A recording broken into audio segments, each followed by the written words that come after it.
Vlog tayo mga guys sa YBL Takurong Old Terminal. Short vlog lang po ito guys, at saka ginawa ko ito way back 2024 pa.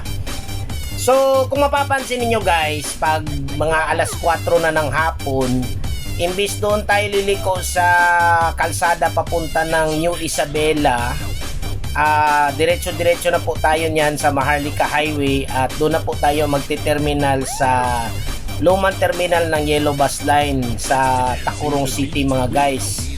Kasi yung terminal, to be honest talaga, napakalayo, and then I think wala na gaanong shops na nagbubukas dyan pag bandang alas 4 na ng hapon. So lipat na naman sila doon sa sariling terminal ng Yellow Bus sa Takurong City mga guys.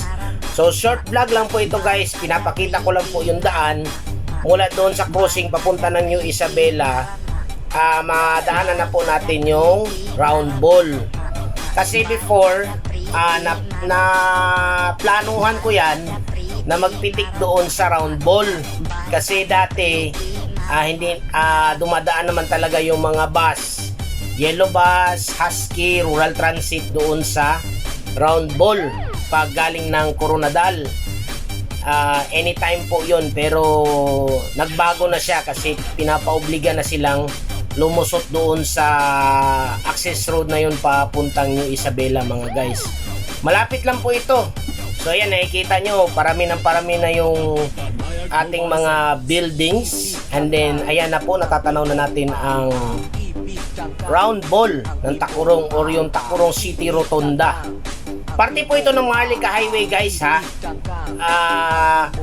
Itong kalsada na to from Coronadal, Tantangan, Takurong, then going all the way to Lambayong, and if not mistaken, Sultan sa Barongis. So dito naman sa right is going to Makilala and Davao City. Going left naman, papunta po yan ng Isulan.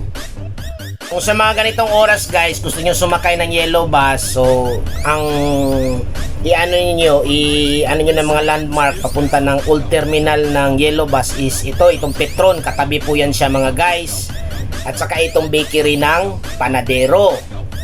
And ayan na po yung old terminal ng Takurong City. Napakalapit lang po niyan sa Round Ball at saka sa Jollibee. Ika nga mga guys, ano? And then may ipapakita pa ako na in front na landmark nito para hindi po kayo ligaw mga guys.